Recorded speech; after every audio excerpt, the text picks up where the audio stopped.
Bonjour, alors dans cette vidéo nous allons réviser la charge d'un condensateur. Pour ce faire on va faire l'exercice suivant. C'est un exercice classique, donc je vais lire une partie de l'énoncé.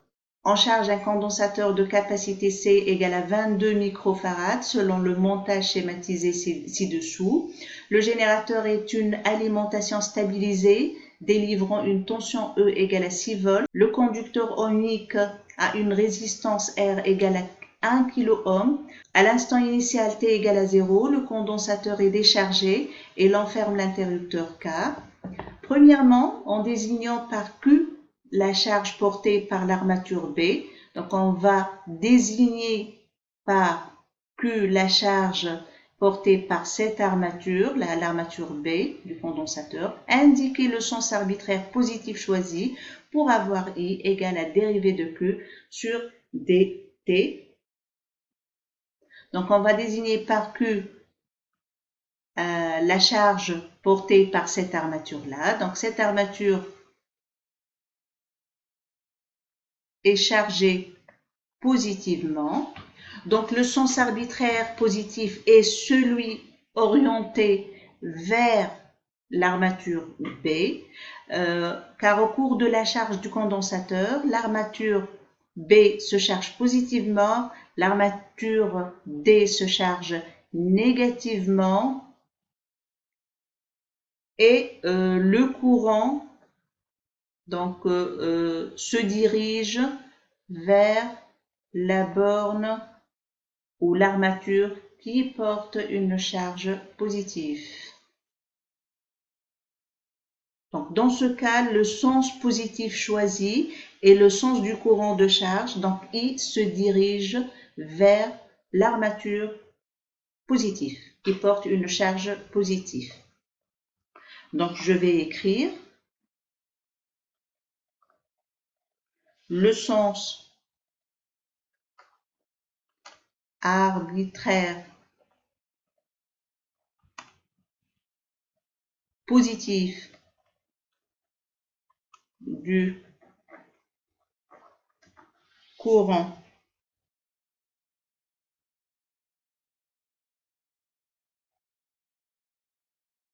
est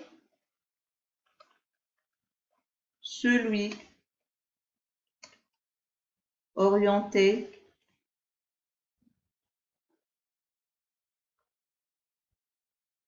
vers l'armature B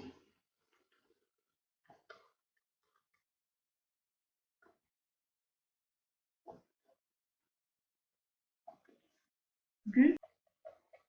Bon. Passons à la question d'après. Deuxièmement, en appliquant la loi d'Emaille, déterminer l'équation différentielle vérifiée par Q de T. Donc, je vais refaire le schéma.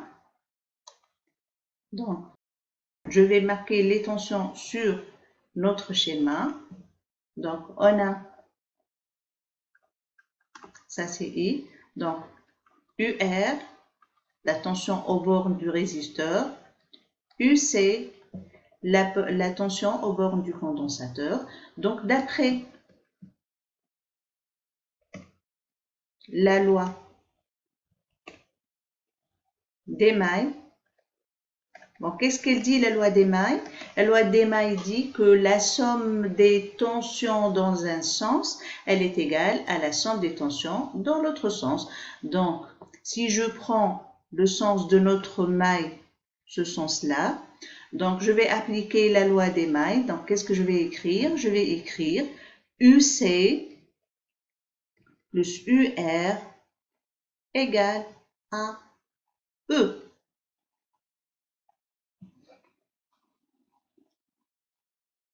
Bon, qu'est-ce qu'on cherche? On cherche l'équation différentielle vérifiée par Q de T. Donc, on va écrire UC d'une autre façon, on va écrire UR d'une autre façon. Donc, on va écrire UC en fonction de Q, on va écrire UR en fonction de Q. Bon. Je vais faire un petit rappel ici. On a UC égale à Q sur C. Et on sait aussi I égale à dérivée de Q sur dt. Donc, en remplaçant UC par son terme, donc UC, donc ça revient à dire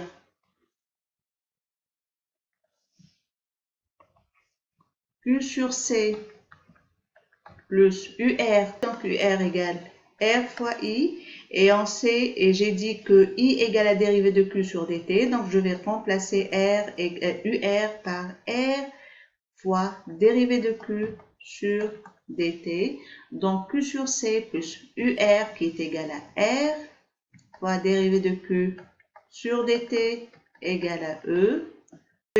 Si je veux écrire cette équation d'une autre manière, on peut diviser par R, donc on aura dérivée de Q sur dt plus Q sur RC, donc j'ai divisé ce terme par R, j'ai divisé ce terme par R, et on va diviser ce terme aussi par R, donc E sur R.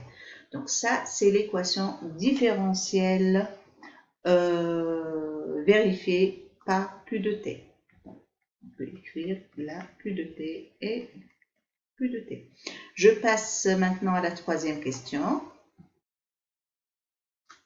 Donc, cette équation différentielle admet pour solution Q de T égale à alpha fois 1 moins E moins T sur bêta, où alpha et bêta sont deux constantes. Petit a, déterminer les expressions littérales de alpha et de bêta. Donc, je vais rappeler que l'équation différentielle, elle est écrite sous cette forme, donc dérivée de Q sur dt plus Q de T sur RC est égal à E sur R. On a Q de T est égal à alpha fois 1 moins E moins T sur bêta. Donc U, c'est une solution de l'équation différentielle. Donc on va remplacer Q dans l'équation différentielle et on va voir ce qu'elle va nous donner. Avant tout, je veux calculer dérivée de Q sur dt, donc je vais passer par là. Donc Q de T, je peux l'écrire alpha moins alpha E moins T sur bêta.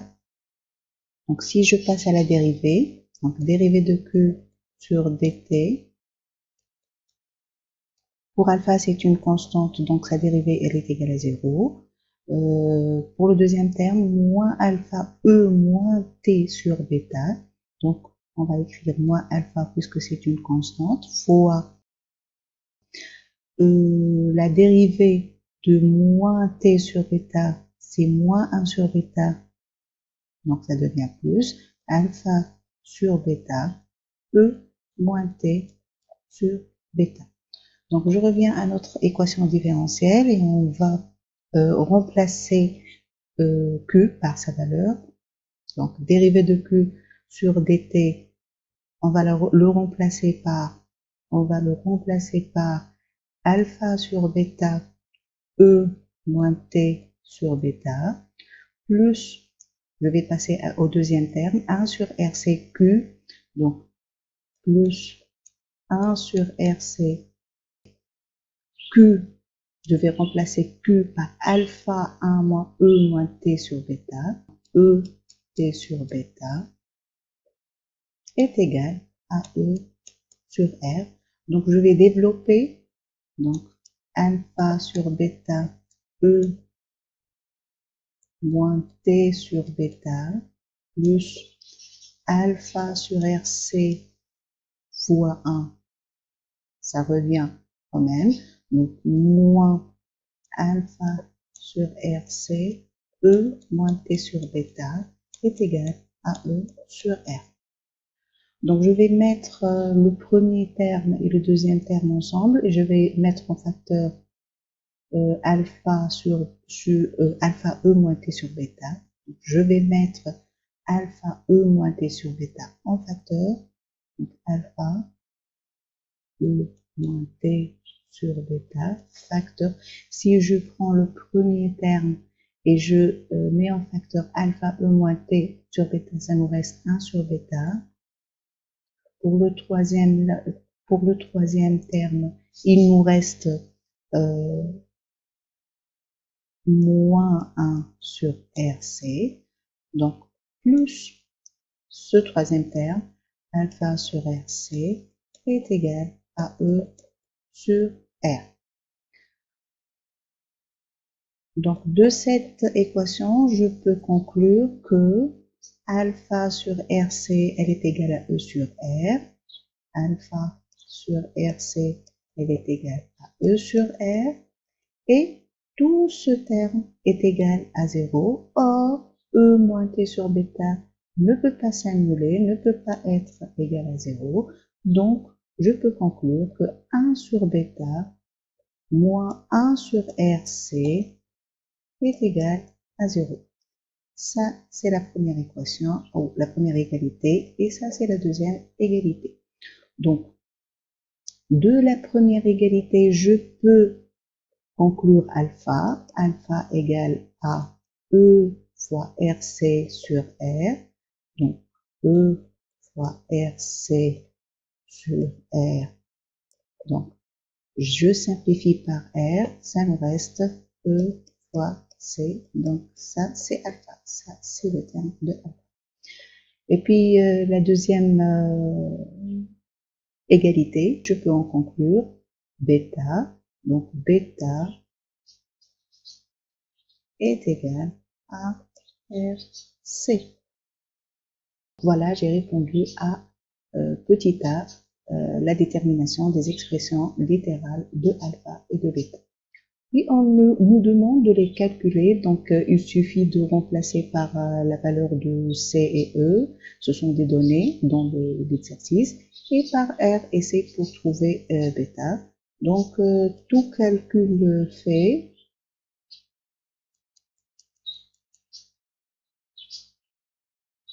on va trouver alpha égale, si je remplace par les valeurs, alpha égale à 132 10 puissance moins 6 coulombs, 132 10 puissance moins 6 coulombs, et bêta 22 10 puissance moins 3 secondes.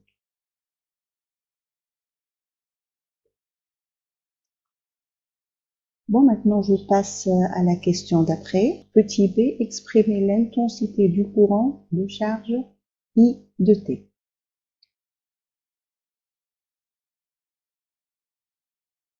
Donc, petit b. Dans la question précédente, on a trouvé les termes alpha et bêta. Donc, Q de T, je vais remplacer ces termes-là, est égal à alpha, c'est E fois C, ce sont des constantes, fois 1 moins E moins T sur bêta. Bêta, c'est R fois C, c'est taux. On sait que taux est égal à R fois C. Je vais développer Q, donc Q, elle est égale à EC moins EC, E moins T sur taux. Si je veux chercher I, on sait que I, elle est égale à la dérivée de Q sur dt. Donc, tout simplement, on va faire la dérivée de cette expression-là. Donc, la dérivée de ça, c'est une constante. Donc, la dérivée est nulle. Il nous reste moins EC fois moins 1 sur taux. Donc, on a 2 moins, ça devient plus. Donc, E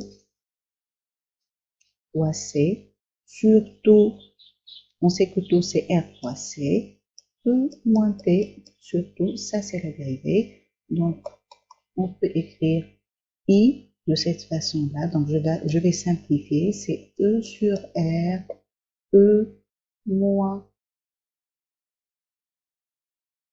T sur taux. Donc, ça c'est l'expression de I. Donc, ça c'est l'expression de I. Donc, je passe maintenant à la quatrième question. petit a, déterminer l'instant t1,5 pour laquelle q de t est égal à 1,5 c fois e.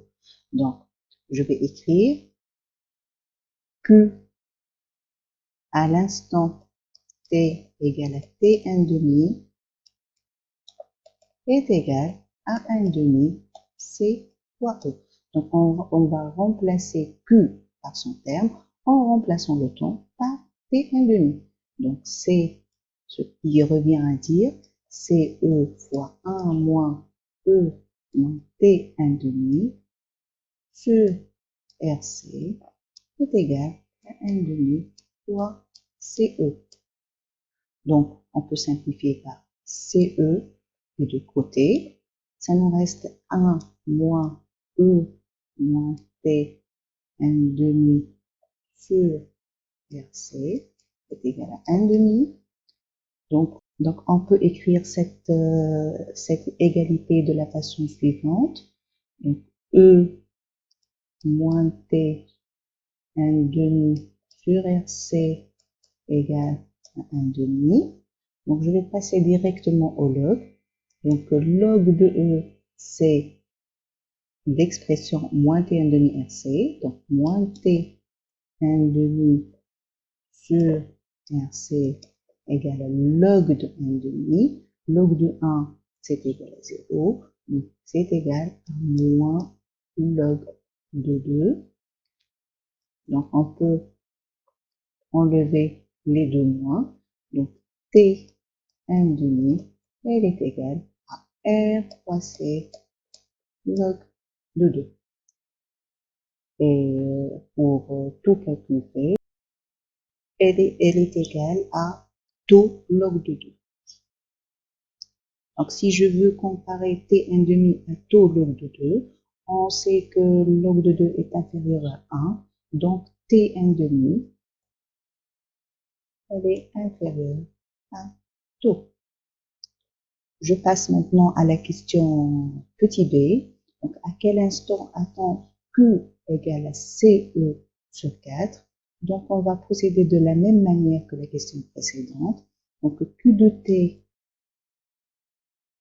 égale à CE sur 4 équivaut à, donc je vais remplacer Q de t par son terme, CE fois 1 moins E moins T sur RC est égal à CE sur 4, ce qui nous donne, donc je vais simplifier par CE des deux côtés, il nous reste 1 moins E moins T sur RC ou T sur T égale à 1 sur 4.